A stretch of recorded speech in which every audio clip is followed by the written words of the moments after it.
Hi hello everyone. इस video के अंदर हम करेंगे मीडिएशन एक्ट 2023 जो कि रिसेंटली इंट्रोड्यूस किया है। अब हम स्टार्ट करते हैं। इस एक्ट के अंदर हमें क्या दिया गया है। बेसिकली हमें मीडिएशन का मतलब तो पता ही है। हमारे पास आर्बिट्रेशन एंड कंसिलिएशन एक्ट तो था ऑलरेडी, बट हमारे पास मीडिएशन एक्ट नहीं था, तो उसके लिए हमने मीडिएशन एक्ट को इंट्रोड्यूस किया 2023 के अंदर। तो बेसिकली अगर आप जुडिशरी की कोचिंग करना चाहते हैं तो आप मुझसे इस नंबर के ऊपर कांटेक्ट कर सकते हैं और अपनी क्लासेस स्टार्ट कर सकते हैं, जिसके अंदर हम जुडिशरी की पूरी तरीके से क्लासेस करते हैं। और इसके अलावा अगर आप मेंस आंसर राइटिंग की प्रिपरेशन करना चाहते हैं तो उसके लिए भी आप मुझे टेक्स्ट कर सकते हैं इस नंबर के ऊपर और अपनी प्रैक्टिस जो है स्टार्ट कर सकते हैं। अब ये जो एक्ट है, जो मीडिएशन एक्ट है, सीधी सी बात है, जैसे सारे एक्ट होते हैं इसके अंदर भी सेक्शन 1 के अंदर हमें यही बोल रखा है, short title extend and commitment. तो इस एक्ट को हम द मीडिएशन एक्ट 2023 बोलेंगे और ये पूरे के पूरे इंडिया के ऊपर एक्सटेंड होगा। और कब से कमिटमेंट के अंदर आएगा? जिस भी दिन नोटिफिकेशन दी जाएगी। तो ये हमारा कमिटमेंट के अंदर आ चुका है 14 सितंबर 2023 से। अब यहाँ पे हमें क्या दे रखा है, जो सेक्शन 2 है इसके अंदर हमें दे रखा है कि इसकी एप्लीकेशन कहाँ पे होगी, हम इसको कहाँ पे यूज़ करेंगे, मतलब ये कहाँ पे अप्लाइड होगा ये जो एक्ट है। तो जहाँ पे भी मीडिएशन कंडक्ट होगी, कहाँ पे? इंडिया के अंदर। तो हमें ये याद रखना है, जो सेक्शन 2 है उसने हमें इसकी एप्लीकेशन के बारे में बताया। जनरली जो बाकी सारे एक्ट्स होते हैं उसके अंदर सेक्शन 2 जो होता है वो डेफिनेशन के बारे में बात करता है, लेकिन जो ये एक्ट है इसका जो सेक्शन 2 है वो बात किसके बारे में कर रहा है? एप्लीकेशन के बारे में बात कर रहा है कि ये जो एक्ट है ये कहाँ पे एप्लीकेबल होगा। तो ये जो एक्ट है वो एप्लीकेबल होगा जहां पे भी कोई मीडिएशन जो है इंडिया के अंदर अगर कंडक्ट होती है, तो वहां पे जो मीडिएशन एक्ट है 2023 का वो अप्लाई होगा। तो पहली बात तो ये चीज़ कंपलसरी है कि मीडिएशन जो है वो इंडिया में होनी चाहिए। उसके बाद एंड वर्ड यूज़ किया, इनमें से कोई भी चीज़ हो सकती है साथ इसके साथ साथ, तो जो मीडिएशन है आपकी इंडिया में कंडक्ट होगी। पहली चीज़ इसने बोला कि या तो सारी की सारी भाई 3 4 5 जितनी भी पार्टीज़ है, या फिर अगर 2 ही पार्टीज़ हैं तो वो हैबिचुअली रिजाइड कर रही हो या फिर इंडिया के अंदर ही इनकॉर्पोरेट हुई हो, इंडिया में बिजनेस कर रही हो, तो वो जो है अपनी मीडिएशन इंडिया में कर सकती है। यानी कि मीडिएशन, पहली चीज ये है कि मीडिएशन इंडिया में ही होनी चाहिए, ये तो कंपलसरी है चाहे कुछ भी सिचुएशन हो। प्लस प्लस मतलब इनमें से कोई एक चीज भी साथ में हो सकती है। तो प्लस पहली चीज क्या हो सकती है कि दो सारी की सारी या कोई भी पार्टी जो है हैबिचुअली इंडिया में रिजाइड कर रही हो, या कंपनी है वो इंडिया में इनकॉर्पोरेट हुई है, या फिर प्लेस ऑफ बिजनेस उसका इंडिया में हो, तो वहां पे फिर मीडिएशन एक्ट अप्लाई होगा। पहली चीज ये हो गई।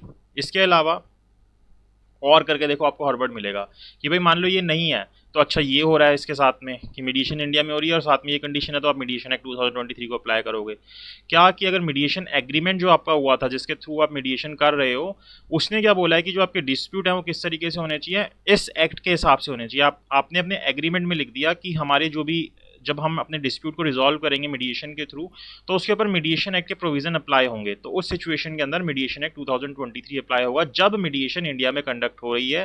Plus you have written in your agreement that we will conduct mediation as per provisions of this act. तो वहां पे मीडिएशन एक्ट 2023 अप्लाई होगा। इसी तरीके से there is an international mediation. अगर कोई इंटरनेशनल मीडिएशन हो रही है लेकिन आप उसको इंडिया में कंडक्ट करवा रहे हो, तो उस सिचुएशन में मीडिएशन एक्ट 2023 अप्लाई होगा उस मीडिएशन के ऊपर। चौथी चीज बता रहा है कि जहां पे कोई एक पार्टी जो डिस्प्यूट के अंदर है वो कौन है? सेंट्रल गवर्नमेंट, स्टेट गवर्नमेंट, या उनकी कोई agencies, public bodies, corporations, local bodies, इस तरीके से हैं जो कि गवर्नमेंट के थ्रू कंट्रोल हो रही हैं। तो उस सिचुएशन के अंदर अगर कोई कमर्शियल डिस्प्यूट होता है और उसकी मीडिएशन इंडिया में हो रही है, तो वहां पे मीडिएशन एक्ट 2023 अप्लाई होगा। पांचवी बात इसने यहां पे बोली कि to any other kind of dispute, कोई भी और डिस्प्यूट हो, अगर अप्रोप्रिएट लग रहा है और सेंट्रल गवर्नमेंट नोटिफाई कर देती है कि इस चीज को भी हम मीडिएशन एक्ट के थ्रू ही रिजॉल्व करेंगे, तो वहां पे भी मीडिएशन एक्ट 2023 आपका अप्लाई हो जाएगा। तो ये सिचुएशंस हैं। मतलब पहली सिचुएशन ये जरूरी है कि आपकी मीडिएशन इंडिया में हो रही हो, प्लस इनमें से 5 में से कुछ भी हो साथ में होना चाहिए आपके, तो आपकी जो मीडिएशन एक्ट 2023 है वो वहां पे अप्लाई हो जाएगा। तो सेक्शन 2 ऑफ मीडिएशन एक्ट बात करता है किसके बारे में? एप्लीकेशन ऑफ मीडिएशन एक्ट के बारे में, कि कहाँ पे ये मीडिएशन एक्ट अप्लाई होगा। तो हमें ये समझ आ गया कि कहाँ कहाँ पे मीडिएशन एक्ट अप्लाई होगा। उसके बाद सेक्शन 3 के अंदर डेफिनेशंस आती है। जनरली हमें देखने को क्या मिलता है, सेक्शन 2 में डेफिनेशंस होती है, बट मीडिएशन एक्ट के सेक्शन 3 के अंदर हमें डेफिनेशंस दी गई है। इसने बताया कि कमर्शियल डिस्प्यूट सबसे पहले क्या होते हैं, तो जो हमें कमर्शियल कोर्ट एक्ट के अंदर दे रखे हैं सेक्शन 2L के अंदर, उन्हीं को हम कमर्शियल कोर्ट, कमर्शियल डिस्प्यूट्स बोलेंगे।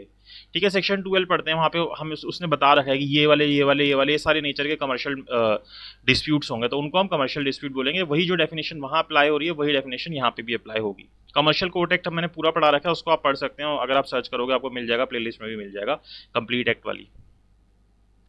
कम्युनिटी मेडिएटर कौन होगा? मेडिएटर जो कि कम्युनिटी मेडिएशन करवाएगा चैप्टर 10 के हिसाब से। तो अभी चैप्टर 10 पे आएंगे, वहां पे देखेंगे। मतलब एक तरीके से कम्युनिटी मेडिएशन जो करा रहा है उसको हम कम्युनिटी मेडिएटर बोल रहे हैं। काउंसिल कौन सी होगी? Mediation council of India establish under section 31। तो सेक्शन 31 में जो जो काउंसिल एस्टेब्लिश हो रही है उसको हम क्या बोल रहे हैं? काउंसिल बोल रहे हैं। मतलब ये जो इसकी जगह पे एमसीआई की जगह पे अगर हम सिर्फ काउंसिल वर्ड इस पूरे एक्ट में कहीं पे यूज हो रहा होगा तो उसका मतलब मीडिएशन काउंसिल ऑफ इंडिया है, जो कि सेक्शन 31 के हिसाब से बनी है। कोर्ट कौन सा होगा?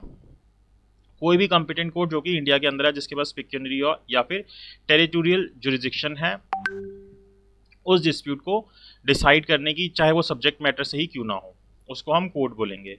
कोर्ट एनेक्स्ड मीडिएशन क्या होगी? Means mediation including pre litigation mediation conducted as at mediation centre establish by court और ट्रिब्यूनल। की भाई आपने देखा होगा कि जो मीडिएशन सेंटर्स होते हैं तो वहां पे उसके लिए बात कर रहा है कि कोर्ट एनेक्स मीडिएशन का मतलब ये होगा कि जो मीडिएशन जिसके अंदर हम प्री लिटिगेशन मीडिएशन कर रहे हैं, जब आप कमर्शियल कोर्ट एक्ट पढ़ोगे वहां पे भी आपको प्री लिटिगेशन मीडिएशन के बारे में देखने मिलेगा कि मतलब कि आप लिटिगेशन शुरू होने से पहले ही आपको एक मीडिएशन करनी है, तो उसके बारे में बात हो रही है। तो यहाँ पे कोर्ट एनेक्स मीडिएशन का मतलब ये हो गया कि ऐसे कोर्ट जहाँ पे मीडिएशन इंक्लूडेड है, प्री लिटिगेशन मीडिएशन कंडक्ट हो रही है मीडिएशन सेंटर्स के अंदर, जो कि कोर्ट्स या ट्रिब्यूनल्स के अंदर एस्टेब्लिश हो रखे हैं। तो आपको जनरली कोर्ट्स के अंदर ही मीडिएशन सेंटर्स देखने को मिल जाएंगे।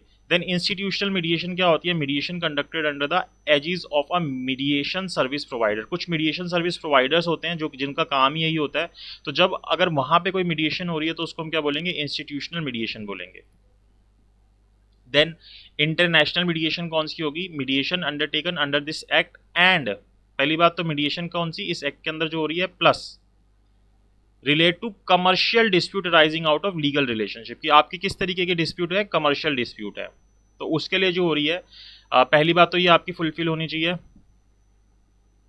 फिर दूसरी बात आपकी क्या होनी चाहिए? Plus at least one of the parties are an individual who is national or habitually reside in any country other than India, की जो दोनों में से एक भी पार्टी है वो इंडिया के बाहर की रेजिडेंट हो या हैबिचुअली रिजाइड करती हो इंडिया के बाहर, आउटसाइड इंडिया रहती हो, या फिर जो बॉडी कॉर्पोरेट या एलएलपी है उसका जो प्लेस ऑफ बिजनेस है वो इंडिया से बाहर हो। दोनों में से एक, जो दोनों पार्टीज मीडिएशन में जा रही है उनमें से किसी एक का, या एक से ज़्यादा पार्टीज है उसमें भी एक का किसी का, कि वो इंडिविजुअल बाहर का हो या बॉडी कॉर्पोरेट बाहर की हो, या एसोसिएशन जो है association of body of individuals वो बाहर की हो, या फिर उसके अंदर government of foreign country involve हो, तो वहां पे हम उसको क्या बोलेंगे? इंटरनेशनल मीडिएशन बोलेंगे।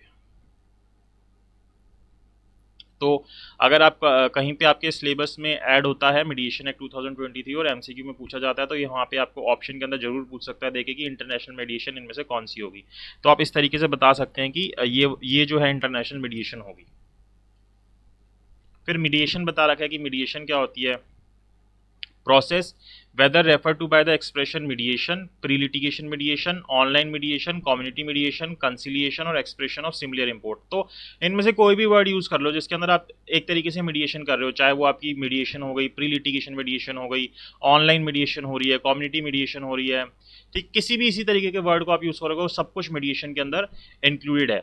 उसमें होगा क्या? जहां पे पार्टीज जो है क्या अटेम्प्ट कर रही है? To reach an amicable settlement. Amicable मतलब फ्रेंडली सेटलमेंट के ऊपर पहुंचने की कोशिश कर रहे हैं, कि हम कोर्ट में नहीं जा रहे, आपस में बैठ के कि यार तो तेरा भी नुकसान ना हो मेरा भी नुकसान ना हो, उसके लिए अगर वो एक सेटलमेंट करने की कोशिश कर रहे हैं अपने डिस्प्यूट की एक थर्ड पर्सन की हेल्प से, जिसको हम मीडिएटर बोलेंगे, और उस व्यक्ति के ऊपर जो मीडिएटर है उसके पास ऐसी कोई फोर्स ना हो कि आपके ऊपर वो सेटलमेंट इंपोज करे, तो उसको हम क्या बोल देते हैं? मीडिएशन बोल देते हैं। मीडिएशन में बेसिकली यही होता है ना, जैसे आप आर्बिट्रेशन में देखोगे तो आर्बिट्रल अवार्ड आपको मिल जाता है, लेकिन मीडिएशन में ऐसा नहीं होगा। तो जो थर्ड पार्टी आपके साथ बैठेगी आपके डिस्प्यूट को रिजॉल्व करने के लिए, वो भी एज अ फ्रेंड ही आपके साथ बैठेगी कि हाँ मैं दोनों को हेल्प कर देता हूँ एक तरीके से, लेकिन मैं आपके ऊपर कोई सेटलमेंट इंपोज नहीं कर सकता कि आपके बीच में ये सेटलमेंट होनी चाहिए, अब आपको ये फॉलो करनी है, ऐसा मैं कुछ नहीं कर सकता मीडिएशन के अंदर।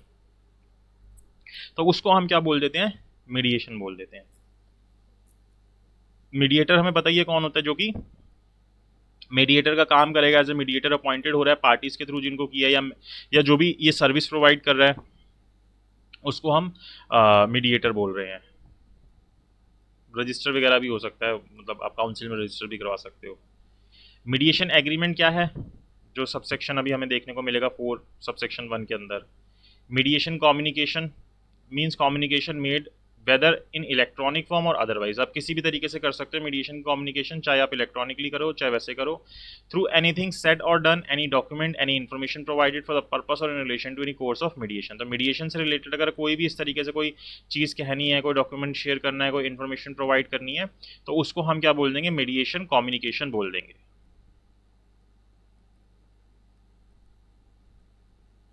And includes a mediation agreement और मीडिएट सेटलमेंट एग्रीमेंट। इसके अंदर ये भी दोनों चीज़ें भी आपकी इंक्लूडेड रहेंगी। मीडिएशन इंस्टीट्यूट कौन सा होता है, कोई भी बॉडी या ऑर्गेनाइजेशन जो कि आपको ट्रेनिंग प्रोवाइड कर रही है, कॉन्टीन्यूस एजुकेशन दे रही है, सर्टिफिकेशन दे रही है मीडिएटर का, तो इस तरीके के जो भी फंक्शंस कर रही है उनको हम क्या बोलेंगे, मीडिएशन इंस्टीट्यूट बोलेंगे।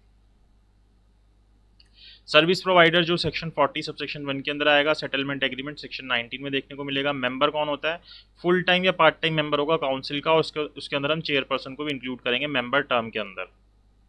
नोटिफिकेशन वो तो हमें पता ही है, ऑफिशियल गजट में जो आती है। ऑनलाइन मीडिएशन जो ऑनलाइन मोड से हो रही है सेक्शन 30 में देखने को मिलेगी। पार्टिसिपेंट्स जो भी उसके अंदर पार्टिसिपेट कर रहे हैं मीडिएशन के अंदर, जिसके अंदर आपके अगर कोई एडवाइजर है, एडवोकेट है, कंसल्टेंट है, टेक्निकल एक्सपर्ट है, ये सब के सब पार्टिसिपेंट के अंदर इंक्लूड हो जाएंगे। पार्टी कौन है, जो कि जिनके बीच में मीडिएशन एग्रीमेंट हो रखा है या जिनके बीच में मीडिएशन प्रोसीडिंग चलेंगी, उनको हम पार्टी बोलेंगे। प्लेस ऑफ बिजनेस कौन सा होगा, where business is ordinarily carried on and include a warehouse, godown or any other place, party storage, good supply, उन सबको हम प्लेस ऑफ बिजनेस बोलेंगे जहाँ पे आप ऑर्डिनरली बिजनेस कर रहे हो, या फिर अपनी बुक्स ऑफ अकाउंट्स को मेंटेन कर रहे हो, या फिर अपने एजेंट्स के थ्रू आप बिजनेस में एंगेज हो किसी भी नाम से, तो उसको हम प्लेस ऑफ बिजनेस बोलेंगे। इसलिए जब आप ऊपर टर्म देखने को मिल रहा था कि अगर कोई भी कंपनी जिसका प्लेस ऑफ बिजनेस भी आउटसाइड इंडिया है, तो हम उसके अंदर हम उसको इंटरनेशनल मीडिएशन मान लेंगे, तो इसलिए यहाँ पे इसने प्लेस ऑफ बिजनेस टर्म समझाई है। इनमें से अगर कोई चीज़ हो रही है, चाहे वो कंपनी इनकॉर्पोरेटेड इन इंडिया क्यों ना हो, तब भी वो क्या मानी जाएगी, फॉरेन कंपनी ही मानी जाएगी एक तरीके से। यहाँ पे प्लेस ऑफ बिजनेस ये माना जाएगा कि उसका आउटसाइड इंडिया है, और वहाँ पे अगर वो उनके बीच में कोई मीडिएशन होती है तो वो इंटरनेशनल मीडिएशन मानी जाएगी। प्री लिटिगेशन मीडिएशन क्या होती है, process of undertaking litigation as provided under section 5 of settlement or dispute prior to filing of suit. कि भाई जो आप जब कमर्शियल कोर्ट एक्ट में भी आपको देखने को मिलेगा कि आप कोर्ट में सूट करने से पहले आप क्या कर रहे हो, मीडिएशन के अंदर जा रहे हो। तो एक तरीके से वही टर्म हो गया कि लिटिगेशन से पहले आप प्री मीडिएशन कर रहे हो, तो प्री मीडिएशन लिटिगेशन या प्री लिटिगेशन मीडिएशन आप बोल सकते हो कि लिटिगेशन करने से पहले आप जो मीडिएशन कर रहे हो उसको हम प्री लिटिगेशन मीडिएशन बोल रहे हैं। प्रिस्क्राइब जो भी सेंट्रल गवर्नमेंट करेगी, शेड्यूल जो इस एक्ट के पीछे है, secure electronic signature information technology act के सेक्शन 15 में बोला हुआ है। स्पेसिफाइड मतलब कि जो भी रेगुलेशन काउंसिल स्पेसिफाइड करेगी। तो ये आपका चैप्टर 2 कंप्लीट होता है, जिसके अंदर आपको डेफिनेशंस सेक्शन 3 के अंदर दे रखी है। अब चैप्टर 3 से आपका स्टार्ट होता है सेक्शन 4 के अंदर की मीडिएशन एग्रीमेंट क्या होता है। जैसे आप आर्बिट्रेशन एग्रीमेंट देखते हो, इसी तरीके से आपका एक मीडिएशन एग्रीमेंट भी हो सकता है। तो वो मीडिएशन एग्रीमेंट क्या होता है वो हमें सेक्शन 4 के अंदर बता रखा है कि मीडिएशन एग्रीमेंट सबसे पहले तो आपका कैसा होना चाहिए, इन राइटिंग होना चाहिए। आर्बिट्रेशन एग्रीमेंट का भी यही होता था कि राइटिंग में होना चाहिए। बाय और between parties and anyone claiming through them, तो कोई भी उसको साइन कर सकता है जो भी उसके थ्रू क्लेम कर रहा है या पार्टीज हैं वो, to submit to mediation all or certain dispute which have arisen on which may be arise between the parties. तो आप अपने एग्रीमेंट के अंदर लिखोगे कि हमारे बीच में कोई भी डिस्प्यूट होगा तो उसको हम मीडिएशन में रेफर करेंगे। तो इस चीज़ के लिए यहाँ पे इसने बताया है।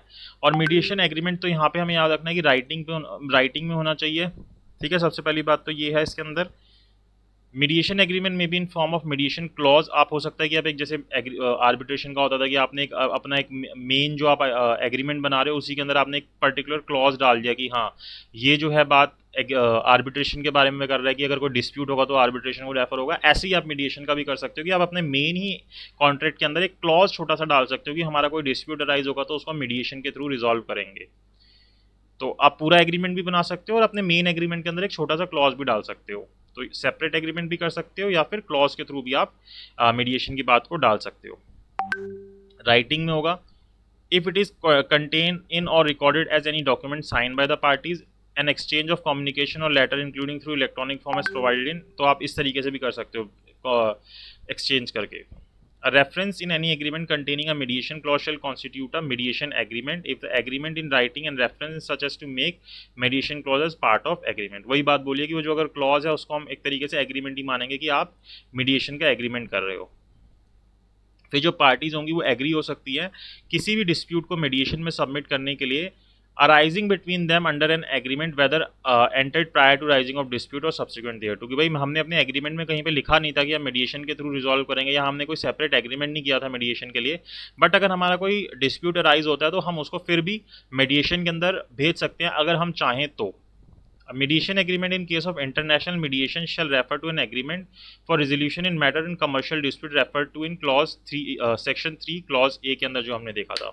तो ये हमारा इस तरीके से आपका मीडिएशन एग्रीमेंट होगा। फिर उसके बाद प्री लिटिगेशन मीडिएशन के बारे में आता है कि आपको किस तरीके से प्री लिटिगेशन मीडिएशन करनी है, कि लिटिगेशन से पहले ही आपको मीडिएशन करनी है, वो आपके ऊपर कंपलसरी नहीं होगी, बट इस वीडियो के अंदर हम सेक्शन 4 तक ही करते हैं। सेक्शन 1 2 3 4 हमने किए मीडिएशन एक्ट 2023 का, इसके बाद हम आगे के सेक्शंस भी कंप्लीट करेंगे। सो आप पूरा देखते रहिएगा। आई होप आपको वीडियो अच्छी लगी तो please like share and subscribe जरूर कीजिएगा। Thank you so much for watching this video.